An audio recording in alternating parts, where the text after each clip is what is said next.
Hello প্রিয় students, welcome to smart Galaxy. Smart Galaxy YouTube চ্যানেলে তোমাদেরকে স্বাগত।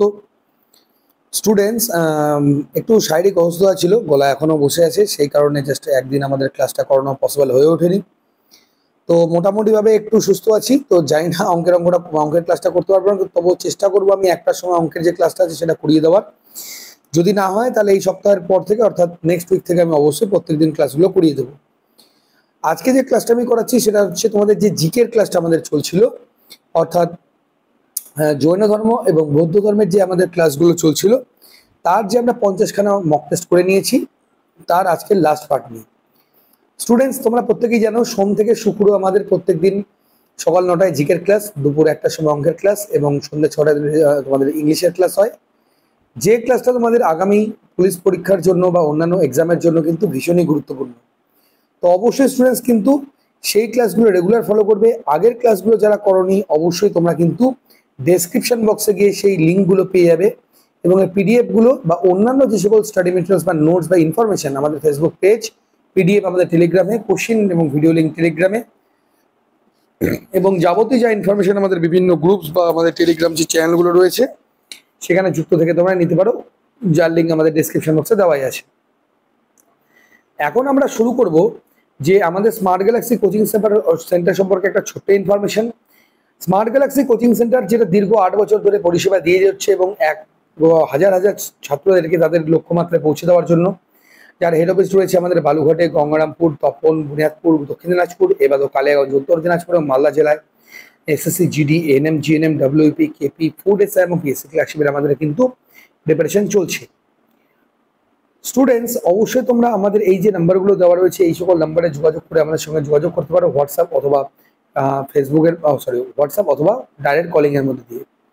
আমরা যে সকল পরিষেবা প্রোভাইড করি সেখানে তোমরা বই, সম্পূর্ণ study materials, mock test, note সবই দেওয়া হয়ে থাকে। ওএমআর সাথে সম্পূর্ণ মক টেস্ট নেওয়া হয়। অফলাইন ক্লাসের রেকর্ডেড ভার্সন তোমরা অবশ্যই পেয়ে যাবে। ট্রেনার দ্বারা বার্ক প্র্যাকটিস করানো হয়ে থাকে। আবাসিকে সন্ধ্যাবেলা টিচার সারাদিনের ক্লাস করিয়ে থাকে। Smart Galaxy app, free YouTube class সবই করানো হয়। পুরুষদের ক্ষেত্রে আমাদের যে ফিস রয়েছে সেটা 2600 টাকা, মহিলাদের ক্ষেত্রে রয়েছে আমাদের 3100 টাকা। আমাদের ফি স্ট্রাকচারের মধ্যে যেটা অ্যাডমিশন ফিস সেটা 6 মাসের ক্ষেত্রে 8600, 1 বছরের 13600 এবং লাইফ টাইম 19600। লাইফ টাইম কোর্সের ক্ষেত্রে ক্যান্ডিডেট যতদিন না চাকরি পাচ্ছে ততদিন পড়াশোনা করতে পারবে, কোনো সময়সীমা থাকবে না। অনলাইন কোর্স ফিস মাত্র 990 এবং 1 বছরের কোর্স ফিস রয়েছে 1500 টাকা।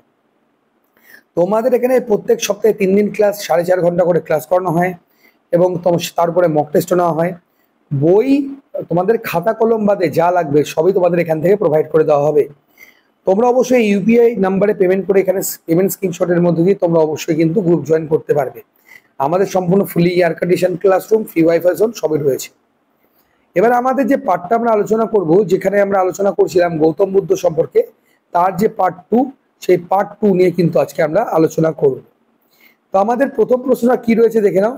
আমি এর সঙ্গে যে আনুষঙ্গিক ইনফরমেশনগুলো দেবো, তো স্টুডেন্টস কাইন্ডলি সেই ইনফরমেশনগুলো কিন্তু তোমরা একটু খাতায় নোট করে নেবে এবং আমার সাথে সাথে উত্তর দেওয়ার চেষ্টা করবে, যাতে করে আমার সাথে সাথে তোমাদের প্রিপারেশনটাও কমপ্লিট হয়ে যায়।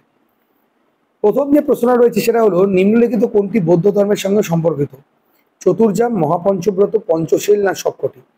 চতুর্জামে আমাদের 4টি কথা লেখা রয়েছে, অচর্য, সত্যবাদিতা, এরকম 4খানা তোমাদের।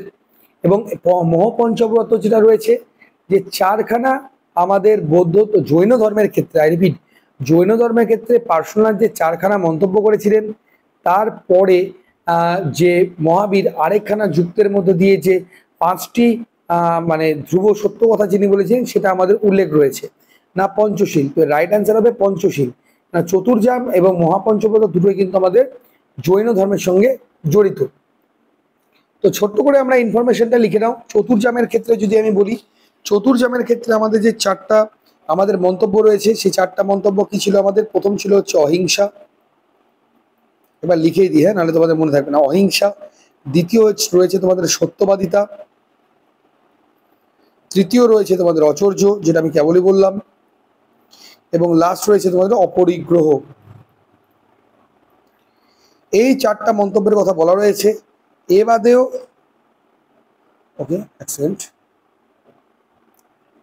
এ বাদেও আমাদের যে মহাপঞ্চব্রতের কথা বলছি, সেখানে আমাদের এই যে চারটা চতুর্যামের কথা বলা হয়েছে, তার সঙ্গে যেটা বলেছিল আমাদের কেবলই কি বললাম, পার্শ্বনাথ, এবং এর সঙ্গে আরেকটা ইনফরমেশন অ্যাড করা হয় যেটা হলো আমাদের ব্রহ্মচর্য, এটা করেছিল মহাবীর জৈন। তো এই আমাদের টোটাল আমাদের এই দুটোই কিন্তু সম্পূর্ণরূপে জৈন ধর্মের সঙ্গে সম্পর্কিত। পঞ্চশীল যেটা, সেটা আমাদের কার সঙ্গে সম্পর্কিত, পঞ্চশীল কিন্তু আমাদের সম্পূর্ণরূপে বৌদ্ধ ধর্মের সঙ্গে সম্পর্কিত। ঠিক আছে, তো আশা করছি এর বাইরে আমাদের আর কোনো ইনফরমেশন এখানে নেই দেওয়ার মতো, আর কিছু না, এর মধ্যে আর ইনফরমেশন নেই। নেক্সট কোশ্চেনে এগিয়ে যাচ্ছি। বলেছে জৈন পণ্ডিত ভদ্রবাহুর শিষ্য কে ছিলেন? তো আমরা আগের দিনে ডিসকাস করেছিলাম বিম্বিসার, ইনি মৌর্য বংশের ছিলেন, চন্দ্রগুপ্ত মৌর্য মৌর্য বংশের প্রতিষ্ঠাতা, মহাপদ্মনন্দ নন্দ বংশের প্রতিষ্ঠাতা, না কলিঙ্গরাজ খারবেল। তো জৈন পণ্ডিত ভদ্রবাহুর যে শিষ্য ছিলেন সেটা ছিল আমাদের চন্দ্রগুপ্ত মৌর্য, অর্থাৎ অপশন বি হল আমার এখানকার রাইট অ্যান্সার। মহাবীর কোন ভাষায় ধর্মপ্রচার করতেন? আমরা কিন্তু একটা কথা এর আগের দিন বলে দিয়েছিলাম যে ধর্মপ্রচার কিন্তু এক ভাষায় হয় এবং লেখা কিন্তু আরেক ভাষায় হয়ে থাকে। এই জিনিসটা কিন্তু খুব সিনসিয়ারলি মাথায় রাখতে হবে। তো তিনি যখন ধর্মপ্রচার করতেন সেটা মাগধী, অর্ধমাগধী, সংস্কৃত, নববংশ, সেটা তিনি ধর্মপ্রচার করতেন সে লোকাল ল্যাঙ্গুয়েজ অর্ধমাগধী ভাষায়। আর যেটা লেখা পড়তো সেটা কিন্তু সংস্কৃত ভাষায়। জৈন ধর্মের যেগুলো লেখা ছিল সেটা ছিল সংস্কৃত ভাষায়, এবং আমাদের যেটা প্রচার করা হতো সেটা ছিল আমাদের অর্ধমাগধী ভাষায়। গৌতম বুদ্ধের মৃত্যুর সময় আই রিপিট, গৌতম বুদ্ধের মৃত্যুর সময় মগধের শাসক কে ছিল? বিম্বিসার, অজাতশত্রু, উদয়ভদ্র, না শিশুনাগ? তো আমাদের 54 নম্বর যে প্রশ্ন, তার সঠিক উত্তরটি হলো মগধের ওই সময় শাসক ছিল এরা আচ্ছা, বিম্বিসার, অজাতশত্রু মৌর্য বংশের। তো গৌতম বুদ্ধের মৃত্যুর সময় মগধের শাসক ছিল অজাতশত্রু। একটা পরীক্ষার প্রশ্ন, ভেরি ইম্পর্টেন্ট, গৌতম বুদ্ধ এবং মহাবীর জৈন কার সমসাময়িক ছিল? তো সেটা কিন্তু বিম্বিসারের সমসাময়িক ছিল। ঠিক আছে, শিশুনাগ শৈশনাগ বংশেরই তোমাদের রয়েছিল। প্রথম বৌদ্ধ সম্মেলন কোথায় হয়? আমাদের 4টা বৌদ্ধ সম্মেলন হয়ে গেছিল। প্রথম, দ্বিতীয়, তৃতীয় এবং চতুর্থ হয়েছিল আমাদের কনিষ্কের আমলে, সেটা আমাদের হয়েছিল হচ্ছে কাশ্মীরে। বলো, তো আমাদের প্রথম যে বৌদ্ধ সম্মেলন হয়েছিল সেটা হয়েছিল আমাদের রাজগৃহে, এবং সেটা কে করেছিল? আমাদের অজাতশত্রু। আর বৈশালীতে যেটা হয়েছিল সেটা কে করেছিল? কালাশোক, সেটা করেছিল কালাশোক। আর পাটলিপুত্রতে কে করেছিল? সেটা করেছিল আমাদের অশোক, সেটা করেছিল আমাদের হচ্ছে অশোক। ওকে, নেক্সট কোশ্চিন, কোন গ্রন্থে বুদ্ধকে আমরা দয়া, জ্ঞান এবং দয়ার সাগর হিসেবে বিবেচনা করেছি? সেটা হলো আমাদের জাতকের গল্প, অমরকোষ, বুদ্ধচরিত, না দ্য লাইট অফ এশিয়া গ্রন্থে? লাইট অফ এশিয়া কাকে বলা হয়? লাইট অফ এশিয়া আমাদের বুদ্ধদেবকে বলা হয়ে থাকে। তো আমাদের বুদ্ধকে জ্ঞান এবং দয়ার সাগর হিসেবে বিবেচনা কোথায় করা হয়েছিল? সেটা করা হয়েছিল অপশন বি, অমরকোষে, অর্থাৎ অপশন বি হলো আমার এখানকার রাইট অ্যান্সার। 57 নম্বর প্রশ্ন, কোন রাজার রাজত্বকালে বুদ্ধ ধর্ম হিনজান এবং মহাযান? আমরা জানি যে বৌদ্ধ ধর্ম দুভাগে ভাগ হয়, একটা হিনজান, একটা মহাযান। হিনজান যারা মূর্তি পূজায় বিশ্বাস ছিল না, আর মহাযান যারা মূর্তি পূজায় বিশ্বাসী ছিল। তো এটা কোন সময় বিভক্ত হয়ে যায়? হর্ষবর্ধন, কনিষ্ক, অশোক, না চন্দ্রগুপ্ত মৌর্য? তো আমাদের রাইট অ্যান্সার কি হবে? আমাদের রাইট অ্যান্সার হবে অপশন বি, কনিষ্ক। কনিষ্কের আমলে কিন্তু আমাদের এইটা ভাগ হয়ে যায়। ওকে, জৈনদের দুটো ভাগে ভাগ হয়েছিল, সেই জৈনদের দুটো ভাগ আমাদের কি কি ছিল? কালাপিক, কলামুখ, মহাযান, হিনযান, অজৈবিক বা ন্যায়শৈবিক, না শ্বেতাম্বর এবং দিগম্বর? তো আমাদের এই প্রশ্নের রাইট অ্যান্সার কি হবে? দুভাগে যে ভাগ হয় সেটা হলো আমাদের জৈনদের কিন্তু দুটো সময় হয়েছিল, সভা হয়েছিল। তাদের মধ্যে একটা হলো শ্বেতাম্বর আর একটা হলো দিবাঙ্কর। শ্বেতাম্বর হলো যারা আমাদের হচ্ছে শ্বেত বস্ত্র পরিহিত ছিল, ঠিক আছে, যারা শ্বেত বস্ত্র পরিহিত ছিল, মানে একটা সুতির সাদা বস্ত্র পরিহিত করে থাকবে, এদেরকে বলা হতো শ্বেতাম্বর। আর দিগম্বররা থাকতো সম্পূর্ণ নগ্ন রূপে, এদেরকে বলা হতো দিগম্বর। এই দুই ভাগে জৈন ধর্ম আমাদের সম্পূর্ণরূপে ভাগ হয়ে যায়। নেক্সট কোশ্চিন আমাদের কি হবে? সম্রাট অশোক কোন বৌদ্ধ সন্ন্যাসীর দ্বারা সবচেয়ে বেশি প্রভাবিত হয়েছিল? উপগুপ্ত, বসুমিত্র, অশ্বঘোষ, না অস্থি? আমাদের 59 নম্বরের যে প্রশ্ন হবে সেটা হলো আমাদের অপশন এ, উপগুপ্ত। উপগুপ্ত একজন বিখ্যাত বৌদ্ধ সন্ন্যাসী ছিলেন, তার দ্বারা কিন্তু সম্রাট অশোক বৌদ্ধ ধর্ম কিন্তু গ্রহণ করেছিলেন এবং তাকে কিন্তু খুব পৃষ্ঠপোষকতা করতেন। চতুর্থ বৌদ্ধ সম্মেলন কার আমলে অনুষ্ঠিত হয়? তো আমরা কেবলই বললাম অশোক। তৃতীয় বৌদ্ধ সম্মেলন হয়েছিল অশোকের আমলে, চন্দ্রগুপ্ত মৌর্য, হর্ষবর্ধন তো হবেই না। কনিষ্কের আমলে চতুর্থ বৌদ্ধ সম্মেলন হয় কোথায়? কাশ্মীরে। 61 নম্বর প্রশ্ন, প্রতি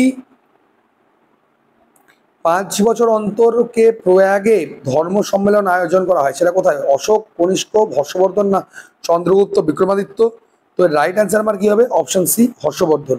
হর্ষবর্ধনের আমলে প্রত্যেক 5 বছর অন্তর অন্তর আমাদের ধর্ম সম্মেলন আয়োজন করা হয়ে থাকে। নেক্সট কোশ্চিন, হর্ষবর্ধনের সময় কোথায় বিশাল ধর্ম সম্মেলন আয়োজন করা হয়েছিল? প্রয়াগ, পাটলিপুত্র, নালন্দা না পুরুষপুর? তো আমাদের এটা সঠিক উত্তর হবে প্রয়াগে। হর্ষবর্ধনের সময় যেটা হয়েছিল সেটা ছিল প্রয়াগে। আমাদের বর্তমানে যেটাকে অন্য জায়গায় আমাদের বলা হয় এটা হলো এলাহাবাদ। পাটলিপুত্র ছিল অশোকের রাজধানী, যেখানে তৃতীয় বৌদ্ধ সম্মেলন হয়েছিল। নালন্দা, যে নালন্দা বিশ্ববিদ্যালয়, তার প্রতিষ্ঠাতা আমাদের কি ছিল? কুমারগুপ্ত। এবং পুরুষপুর সম্পূর্ণরূপে কনিষ্কের নামকরণের দ্বারা বিখ্যাত, কারণ পুরুষপুর ছিল আমাদের কনিষ্কের রাজধানী। গৌতম বুদ্ধের সমসাময়িক কে ছিল অপশনের মধ্যে? নাগার্জুন, কনিষ্ক, কৌটিল্য না মহাবীর? তো তোমরা প্রত্যেকেই জানো যে মহাবীর জৈন এবং গৌতম বুদ্ধ সব প্রত্যেকেই কিন্তু সমসাময়িক ছিলেন, একই সময়ের লোক ছিলেন। ইনি বুদ্ধ ধর্মের, ইনি ছিলেন জৈন ধর্মের। আর কৌটিল্য যে ছিল, এ ছিল মৌর্য বংশের প্রধানমন্ত্রী, চাণক্য বা বিষ্ণুগুপ্ত নামে পরিচিত। এবং কৌটিল্যের যে অর্থশাস্ত্র, সেখান থেকে কিন্তু আমরা মৌর্য সাম্রাজ্য সম্পর্কে অনেক কিছু জানতে পারি।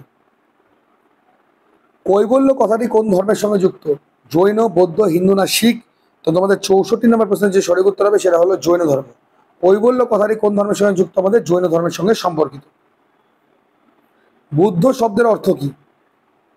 ঈশ্বরের নাগালের বাইরে, মনরোত্তরের আত্মা, দিব্যজ্ঞানী না মোক্ষ লাভের পথ? তোমাদের 65 নম্বর যে প্রশ্নের সঠিক উত্তর হবে সেটা হলো দিব্যজ্ঞানী ব্যক্তি। দিব্যজ্ঞানী ব্যক্তিকে আমাদের বুদ্ধ বলা হয়ে থাকে। ঠিক আছে। বুদ্ধের ধ্বংসাবশেষ কোথায় রাখা আছে?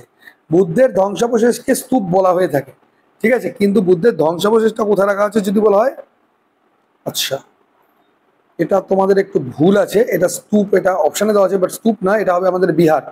বিহারে রাখা আছে, কিন্তু বুদ্ধের ধ্বংসাবশেষ যেটা সেটাকে স্তূপ বলা হয়ে থাকে। ঠিক আছে, আর এটা রাইট অ্যান্সার হবে বিহার, অপশন এ। গান্ধার, এটা গাম্বার না, এটা গান্ধার শিল্প। গান্ধার শিল্পের সূচনা করেছিল কাদের মধ্যে দিয়ে? তোমাদের হিনজান সম্প্রদায়, মহাযান সম্প্রদায়, বৈষ্ণব সম্প্রদায়, শৈব সম্প্রদায়? তো রাইট অ্যান্সার কি হবে আমাদের? মহাযান সম্প্রদায়, অর্থাৎ অপশন বি হবে আমার এখানকার রাইট অ্যান্সার।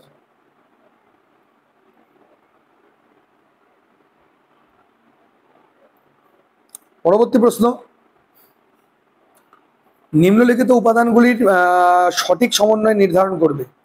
গ্রুপ এ এবং গ্রুপ বি যেটা আছে তোমাদের এখানে মিলাতে বলেছে। বুদ্ধের জন্মের সঙ্গে কোনটা সম্পর্কিত? বুদ্ধের জন্মের সঙ্গে সম্পর্কিত লুম্বিনী। তিনি দিব্যজ্ঞান কোথায় লাভ করেছিলেন? বোধগয়াতে। প্রথম বাণী যেটা করেছিলেন সেটা দিয়েছিলেন সারনাথে, এবং বুদ্ধের দেহ রক্ষা হয়েছিল কুশীনগরে। অর্থাৎ 2, 1, কোথায় গেল 4, 3, অর্থাৎ অপশন সি 2, 1, 4, 3, অপশন সি হলো 68 নম্বর প্রশ্নের সঠিক উত্তর। বৌদ্ধ ধর্মের মূল কথা কি ছিল? বৌদ্ধ মোক্ষ লাভ, কঠোর কৃচ্ছসাধন, মূর্তি পূজা না পশুপ্রেম? তো আমার এদের যে মূল যে বক্তব্যটা ছিল সেটা ছিল অপশন এ, মোহত্যাগ করা। মানে সাংসারিক মোহত্যাগ করাটাই ছিল, বা নির্বাণ লাভ করাটাই ছিল তাদের আসল কথা। মহাবীর ধর্ম, বর্ধমান এবং গৌতম বুদ্ধ তাদের মতবাদ কোন রাজার শাসনকালে প্রচার করেছিলেন? অজাতশত্রু, উদয়ন, হর্ষবর্ধন না বিম্বিসার? তো আমরা আমি কেবলই বললাম যে বর্ধমান এবং গৌতম বুদ্ধ দুজনেই একই জনের সমসাময়িক ছিলেন, সেটা হলো বিম্বিসারের, অর্থাৎ অপশন ডি হবে এখানকার রাইট অ্যান্সার। জৈন ধর্মের পৃষ্ঠপোষকতা কারা লাভ করেছিল? পুষ্যবতী শুঙ্গ, কনিষ্ক, সমুদ্রগুপ্ত না কারবেলা? না এটা খারবেল হতো অ্যাকচুয়ালি। তো যে রাইট অ্যান্সার হবে সেটা হলো অপশন, আচ্ছা এখানে দুটো উত্তর হবে, এটা কারবেলা না, এটা স্টুডেন্ট এসে ঠিক করে নেবে, এটা খারবেল। এও করেছিল, পুষ্যবতী শুঙ্গ করেছিল, এটা দুটো। পুষ্যবতী শুঙ্গ জৈন ধর্মের পৃষ্ঠপোষকতা ছিল, এবং খারবেলেরও ছিল, কলিঙ্গরাজ খারবেলের। জৈনদের শেষ তীর্থঙ্করকে? পার্শ্বনাথ হলো আমাদের 23তম তীর্থঙ্কর, আর বাকি দুটোর আমাদের সম্পর্কই নেই। 24তম তীর্থঙ্কর বা শেষ তীর্থঙ্কর হলো আমাদের হচ্ছে মহাবীর জৈন। প্রথম বৌদ্ধ সভা কার শাসনকালে হয়েছিল? বিম্বিসার, অশোক, অজাতশত্রু না কনিষ্ক? আমরা কেবলই বললাম প্রথম অজাতশত্রু হয়েছিল অজাতশত্রুর আমলে, কার আমলে? রাজগৃহে। তারপরে আমাদের হচ্ছে দ্বিতীয়ত দেওয়া নেই এখানে, যাই হোক কালাশোকের আমলে। অশোকের সময় তৃতীয় পাটলিপুত্রে, কনিষ্কের সময় চতুর্থ কোথায়? কাশ্মীরে। কল্পসূত্র কে লিখেছিলেন? ভদ্রবাহু, স্থূলভদ্র, গোপালা না গোশালা? তো 74 নম্বর প্রশ্নের সঠিক উত্তর হবে সেটা হলো আমাদের ভদ্রবাহু। কল্পসূত্র লিখেছে আমাদেরকে ভদ্রবাহু, ভদ্রবাহু লিখেছিলেন আমাদের কল্পসূত্র। কোন ভাষায় তোমাদের প্রথম কোন ভাষায় বৌদ্ধ ধর্ম লেখা হয়েছিল? ব্রাহ্মী, সংস্কৃত, মগধী না পালি? তোমাদের 75 নম্বর যে প্রশ্নের সঠিক উত্তর হবে সেটা হলো আমাদের পালি ভাষায় লেখা হতো।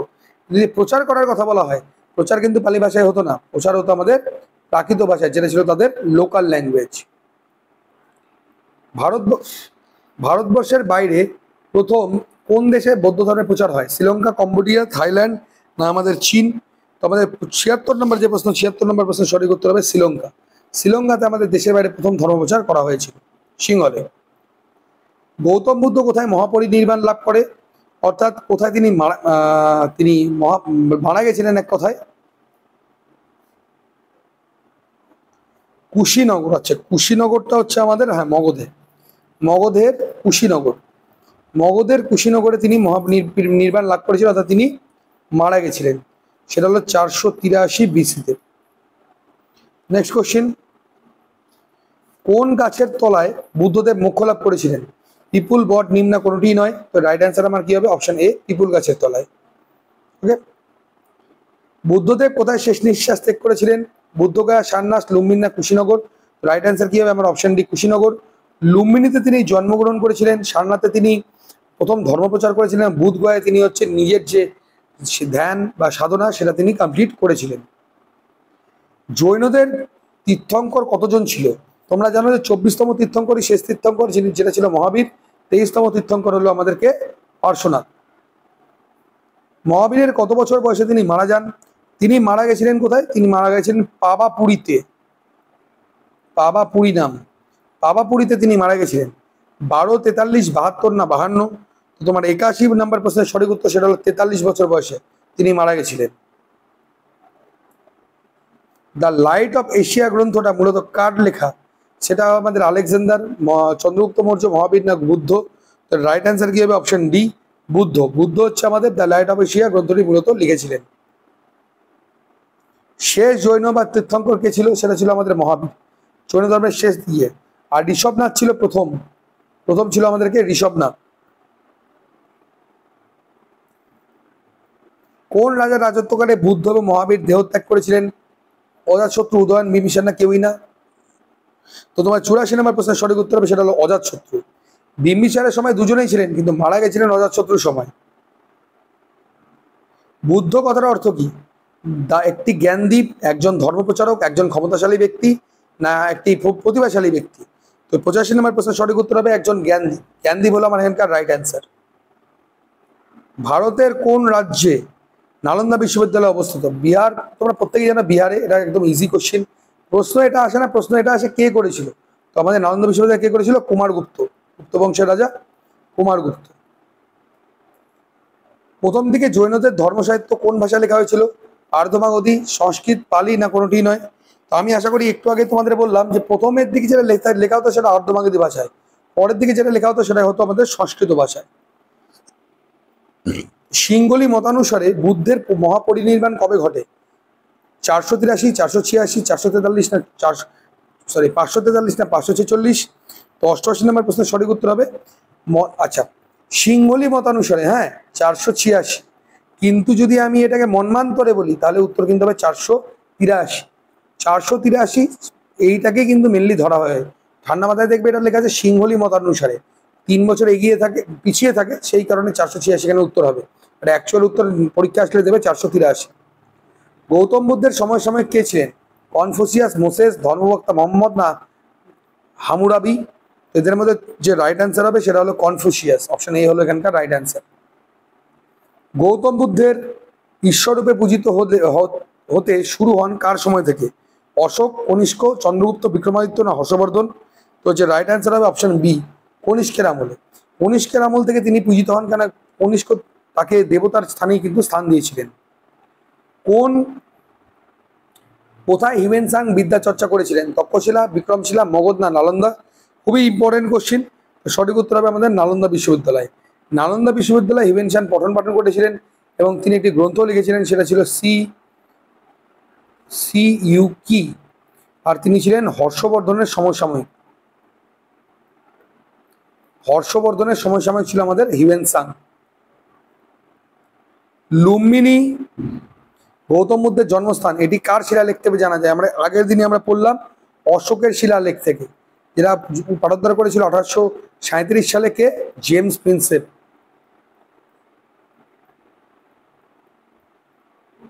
ওকে, নেক্সট কোশ্চেন। বুদ্ধদেব যেখানে ধর্ম প্রচার করেন সেই জায়গাটার নাম কি?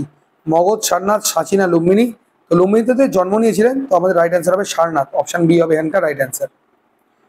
বুদ্ধদেবের গৌতম বুদ্ধের গুরু কে ছিলেন? পানিনি, আলোমারা, কপিলা না পতঞ্জলি? তো আমাদের সঠিক উত্তর কি হবে? এটা আমরা আগের দিন আলোচনা করেছিলাম, এটা ছিল আলোমারা। গৌতম বুদ্ধের শিক্ষা গুরু ছিলেন আলোমারা। এবং তোমাদের আজকে লাস্ট কোশ্চিন, বুদ্ধ ধর্ম সংঘ একত্রে কি নামে পরিচিত?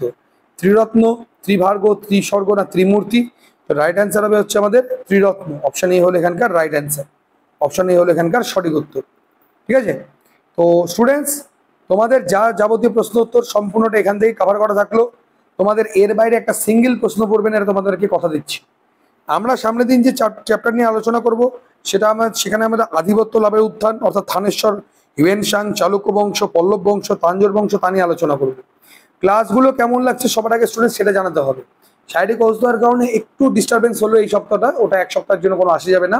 তোমাদের যেভাবে যে স্পিডে করাচ্ছি তোমাদের 3 মাসও লাগবে কিনা সন্দেহ আছে, তার আগে হয়তো বা শেষ হয়ে যাবে।